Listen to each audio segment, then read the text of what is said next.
ಓಂ ಶಾಂತಿ.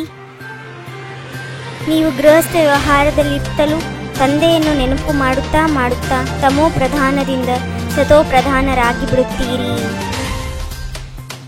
ಸದಾ ಉಲ್ಲಾಸವಿರಲಿ. ಜ್ಞಾನಸಾಗರ ತಂದೆಯು ನಮಗೆ ಪ್ರತಿನಿತ್ಯ ಜ್ಞಾನರತ್ನಗಳ ತಟ್ಟೆಯನ್ನು ತುಂಬಿ ತುಂಬಿ ಕೊಡುತ್ತಿದ್ದಾರೆ. ಎಷ್ಟು ಯೋಗದಲ್ಲಿರುತ್ತೀರಿ ಅಷ್ಟು ಬುದ್ಧಿಯ ಕಂಚನವಾಗುತ್ತಾ ಹೋಗುವುದು ಈ ಅವಿನಾಶಿ ಜ್ಞಾನರತ್ನಗಳೇ ಜೊತೆಯಲ್ಲಿ ಹೋಗುತ್ತದೆ. ಸಿಂಹಾಸನಾಧೀಶರಾಗಬೇಕೆಂದರೆ ತಂದೆ ತಾಯಿಯನ್ನು ಸಂಪೂರ್ಣ ಅನುಸರಣೆ ಮಾಡಿ ಅವರ ಶ್ರೀಮತದಂತೆ ನಡೆಯಿರಿ. ಅನ್ಯರನ್ನು ತಮ್ಮ ಸಮಾನ ಮಾಡಬೇಕಾಗಿದೆ.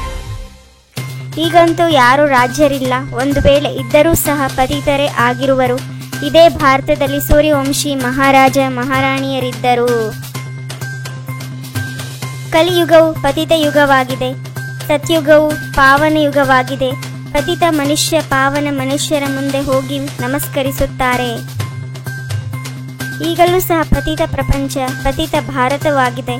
ಪಾವನ ಪ್ರಪಂಚದಲ್ಲಿ ಪಾವನ ಭಾರತವಾಗಿತ್ತು. ನಿಮ್ಮ ಬಳಿ ಪ್ರದರ್ಶನಿ ಮೊದಲಾದವುಗಳಲ್ಲಿ ಭಿನ್ನ ಭಿನ್ನ ಪ್ರಕಾರದ ಮನುಷ್ಯರು ಬರುತ್ತಾರೆ.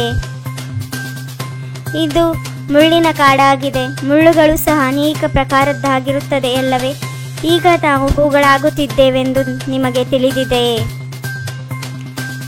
ಮತ್ಯಾವುದೆಲ್ಲ ಸತ್ಸಂಗಗಳಿವೆಯೋ ಅವೆಲ್ಲವೂ ನಿವೃತ್ತಿ ಮಾರ್ಗದದ್ದಾಗಿದೆ. ಇವರೊಬ್ಬರೇ ತಂದೆಯಾಗಿದ್ದಾರೆ. ಯಾರನ್ನು ಮಾತಾಪಿತನೆಂದು ಕರೆಯುತ್ತಾರೆ. ಚಿನ್ನದ ಮಹಲುಗಳು ಸತ್ಯುಗದಲ್ಲಿಯೇ ಇರುತ್ತದೆ. ಇಲ್ಲಿ ಚಿನ್ನವಾದರೂ ಎಲ್ಲಿದೆ? ಅಲ್ಲಂತೂ ಎಲ್ಲಿ ನೋಡಿದರಲ್ಲಿ ವಜ್ರ ವೈಡೂರ್ಯಗಳೇ ಇರುತ್ತವೆ. ಇಲ್ಲಿ ವಜ್ರಗಳ ಮೇಲೆ ಎಷ್ಟೊಂದು ಏರಿಬಿಟ್ಟಿದೆ.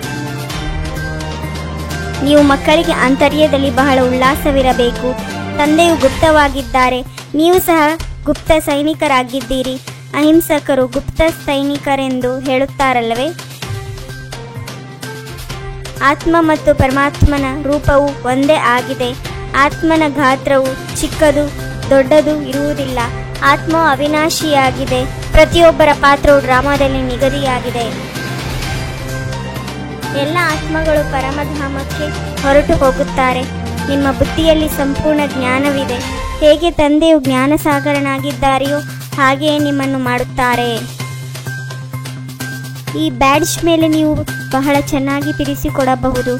ಪುರುಷೋತ್ತಮ ಮಾಸವಿದ್ದಾಗ ಚಿತ್ರಗಳನ್ನು ಉಚಿತವಾಗಿ ಕೊಟ್ಟುಬಿಡಿ. ತಂದೆ ಮತ್ತು ಶಿಕ್ಷಕ ಇಬ್ಬರು ವಿಧೇಯ ಸೇವಕರಾಗಿರುತ್ತಾರೆ. ನಾಟಕದಲ್ಲಿ ನನ್ನ ಪಾತ್ರವೇ ಹೀಗಿದೆ. ಮತ್ತೆ ನಿಮ್ಮೆಲ್ಲರನ್ನು ಜೊತೆಯಲ್ಲಿ ಕರೆದುಕೊಂಡು ಹೋಗುವೆನು.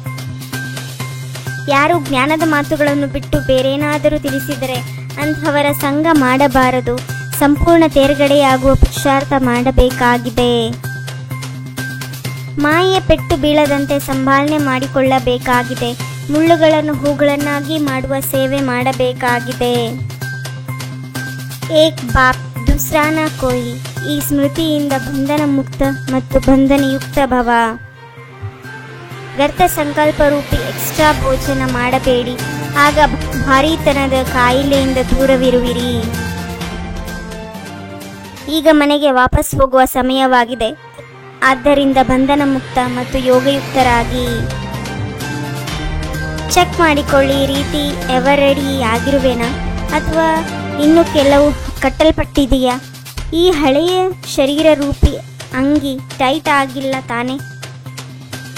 ಓಂ ಶಾಂತಿ. 21 ಜನ್ಮಕ್ಕಾಗಿ 21 ಪರಮಾತ್ಮನ ಮಹಾವಾಕ್ಯವನ್ನು ಆಲಿಸಿ ತಮ್ಮದೇ ಆದಂಥ ಈ ಚಾನೆಲ್ಗೆ ಲೈಕ್ ಮಾಡಿ, ಶೇರ್ ಮಾಡಿ, ಸಬ್ಸ್ಕ್ರೈಬ್ ಆಗೋದನ್ನು ಮರೆಯಬೇಡಿ. ಓಂ ಶಾಂತಿ.